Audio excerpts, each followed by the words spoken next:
guys, Work here. Welcome back to the bench. So, we are on part 2 of the build of our 92A1 here. Last time we replaced and polished some of the internal components on our frame here. Now we're going to move up to the slide. Now why we need to replace some parts up here is because we reduced the power of our hammer spring here, which gave us a really nice double action and single action trigger pull. However, now that this hammer is lighter, we need to reduce the power of our firing pin spring here, so it requires a little bit less force to push that into the primer. First thing let's go ahead and break it down, pull the mag, and pull the slide off the frame. Now let's go ahead and pull the barrel assembly out. There's our recoil spring, and there's our barrel and lock block. Set all of that aside, and now we have just our slide. So to do this job, we are going to need various punches. So I'm going to go ahead and get my punch kit out here. The first thing that we're going to do is we're going to remove our firing pin block here.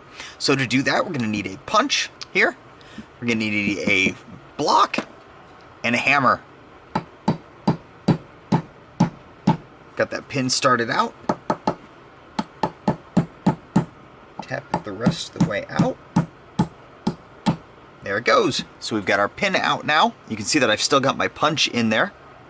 What I'm going to do is I'm going to put my finger over the plunger in here as I pull my punch out. That way that block doesn't come flying out with the springs attached. Punch is out. And I'll go ahead and release. And there is our firing pin block. And then I can use my punch to reach down in there and grab my spring out. So with all those set aside, we can go on to our next step. So with all that set aside, we can go on to our next step. Now our next step is going to be removing the left side safety lever from this thing. So the first thing we need to do is we need to move our safety lever to the safe position. We need to grab an even smaller punch, because what we need to do is we need to reach down in here and get these two pins pressed out the top side of our safety. That punch is too big. Okay, so there's one out, and there's two out. So with those two pins out, we can now remove the left side safety lever. Will come right out like this, straight out the side. So now that we've got that side removed, now we're going to put the safety in fire. Then we're going to grab a punch and we're going to push down on the transfer bar, and we can continue pressing up past the fire location on our safety lever here, which is going to match up a flat on the back of our lever with a flat on our slide here. With that done, what I'm going to do is I'm going to press through slightly on this side of our safety bar. Now there is a detent and spring in here that you're going to want to cover up and catch. So what I'm going to do is I'm going to put my hand over like this as I push through, and hopefully that detent and spring will get caught by my hand. Okay, and both just fell out. Here you can see the detent and the spring. If you look down in there, you can see right in there is where that detent and spring actually sits. So with those set through, now I should be able to continue my safety bar all the way through. And what I'm going to do is I'm going to hold my finger over this here and over the safety, because this transfer bar here is going to fall out if you don't keep it held in. So I'm going to sit my safety aside, and there's also a detent and spring on this side that you have to watch out for. Okay, so now we've got one more pin that's going to hold this thing in. The pin is down here inside our slide, and that's what's holding that firing pin in for that last little bit. So we're going to need another punch. Let's grab this one, kind of a medium-sized punch, but I do want it to be long. And this pin is in there at kind of an angle, so let's get a nice sturdy position on our block and tap that pin out. There we go. And with that pin out, I'm going to remove my punch, and the ejector is going to pop out slightly and release our firing pin, and if I can get it, the piece that we did all of that work to get to, our firing pin spring. Now the kit does also include an ejector spring that we're just going to go ahead and replace while we're at this. So from this point, we can go ahead and get our new parts out. So first up is our ejector spring. I'm just going to go ahead and sit that in my parts tray, because I actually need a sharper knife. The firing pin spring first. So let's go ahead and grab the firing pin spring. We'll sit that on the firing pin. So let's go ahead and get this extractor out as well and grab our spring. So here's the old extractor spring. Now we're going to grab the new extractor spring. I'm going to go ahead and start putting this thing back together. Okay, so to get this thing back together, the first thing that we're going to do is we're going to grab our firing pin and our firing pin spring, and we're going to put them back down into the firing pin channel. Now the way that this works is kind of weird. This firing pin is seated really far up into this slide. So what we're going to do is we're going to use a punch to push the firing pin pretty far forward. Now when you get it in the right position, you should be able to see this slot in the firing pin through the notch where the extractor usually is. So what we're going to do is we're going to take our firing pin block and we're going to put it in the slot upside down. And what that's going to do is twofold. One, that's going to hold our firing pin in place. And two, you can see that you can no longer see that slot in here. Now the reason is because when I placed that firing pin block in, what it did was it shifted the firing pin. In the Beretta firing system, that firing pin notch isn't straight up and down like it is in something like a CZ. So if we put this in, it's going to automatically clock that to the correct position so that when we put this pin back in, this pin is going to slide right down through the retention space. Now that we've got it held in place, let's go ahead and put our extractor spring back in, and let's go ahead and grab our extractor. We're going to set the extractor back in its proper location. As I hold the extractor down and visually look down my hole to line up my pieces, I'm going to take my pin and I'm going to fit it in, and you should feel it slide a little bit when it lines up with the extractor. So now I'm just going to grab a punch. We're going to go ahead and tap it the rest of the way in. And with that, she's back home, holding the extractor in place. Okay, so now I'm going to remove the firing pin block. I'm going to go ahead and sit it back in my parts tray. Now let's go ahead and get the safety put back in. So the first thing we need to do is we're going to take our safety and we need to get it preliminarily set in place. Now the way that we're going to get it preliminarily set in place is we need to compress our firing pin there just a little bit. So let's go ahead and grab a punch. We'll put it in through the back here as we set our transfer bar and safety in, and you should be able to feel it give just a little bit as it slides past the firing pin. Now we do need to make sure that our transfer block back here is pressed forward so that we can slide our safety in as it's in the up position, similar to the way it was when we pulled it out.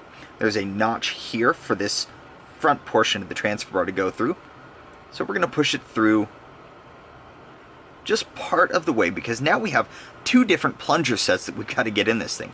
We've got one that we have to get in up here in front of this portion of the safety, and one that we've got to get in back here. First thing I'm going to do is I'm going to take the right side plunger set and I'm just going to go ahead and sit it down in the hole that it goes in. The other one I need to go ahead and get ready, and we're going to go ahead and sit that one down in its hole as well. So now the trick is that I need to compress both of those plunger sets in order to get my safety through. So let's go ahead and grab a couple of punches. I'm going to compress this side first to get it far enough so that I can press my safety through and hold it down. And then I'm going to compress the one on the other side. So here we go. Compress this side, push, hold. Now I'm going to go ahead and compress the other one down and into its proper slot. And with that one compressed, I'm going to go ahead and push the rest of the way through. As I push that down, it's going to lock both of those into their proper valleys. So now I should have proper detents on my safety. All right, the next thing that we need to do is we need to go ahead and replace our right side safety here. So let's go ahead and grab that. We'll slide it into the slot, and this one is pretty self-explanatory. Line up the lines and get our pins pressed back in. I'm going to get this other one into place before I fully seat that first one that I did, just because I want this as tight as I can get it. Okay, and with those properly seated, we should have full function of our safety again. And the very last thing that's going to go back in here is going to be our firing pin block. So let's go ahead and put the spring for that back down in its proper slot. Let's go ahead and grab the firing pin block itself, slide it back down into its proper hole and location, and we'll push it through, and we'll line up our hole there and get our pin for that one tapped into place. Now this is a Beretta 92A1, which means that it is kind of a civilian version of the M9A1, which means that some of the selections that were chosen for the military M9A1 made it over to this model. One of those things was the captured recoil spring. Now this captive recoil spring is on a different guide rod than the uncaptive recoil spring. This guide rod is a plastic guide rod with a cap on it, and that cap retains the spring, so it's all in one little spot here. We've got a slider bit here on the end that actually comes into contact with the slide itself. Now, you would not believe how much effort this took me to find out that this thing is changeable, that you can change the spring on this. But Google doesn't have anything, there are no YouTube videos directly talking about this, the 92A1 spring assembly. Now in particular, we are looking at this because we need to replace this spring with the Wilson Combat spring from our kit. Now what we're going to need to do is we're going to need to pop this cap off to get this spring out and put our new one in. The cap is retained by a couple of little plastic hooks in here. So here's what we're going to do. We're going to compress the spring down, and I'm going to use my pliers here to get in and grasp just around the main portion. And then I'm going to push a little bit of pressure up, which should pop this cap right off. So let's go ahead and compress the spring. Let's get our pliers up in here. And let's see if we can get this off of here. There we go. Okay, so it's off. Let loose lightly. And there's my spring. Now I gotta go find my parts. So now you can get a better idea how this is gonna work.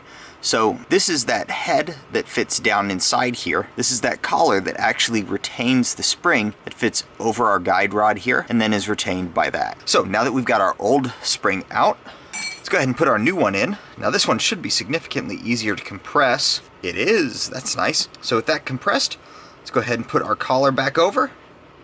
Let's go ahead and put our retainer in the end and release. And now we have our new guide rod assembly. So now that we've got our spring back together, we can put our slide back together. So let's go ahead and grab our barrel.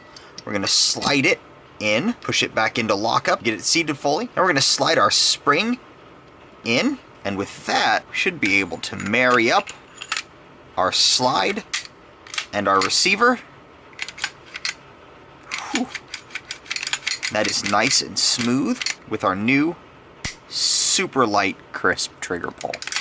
Technically, none of the changes that we just did on the slide are going to change that nice pull that we've created here. What it is going to do is it's going to allow this thing to function pretty reliably. And that's it for our 92 upgrades. Remember guys, if you found this video useful, go ahead and like and subscribe down below. I've got a lot of upcoming modification videos, a lot of reviews in the pipeline. So remember to hit that notification button so that you can see all my upcoming videos. I post every Friday. Remember, I appreciate every one of you, and until next time, do your research, get informed, and get to work.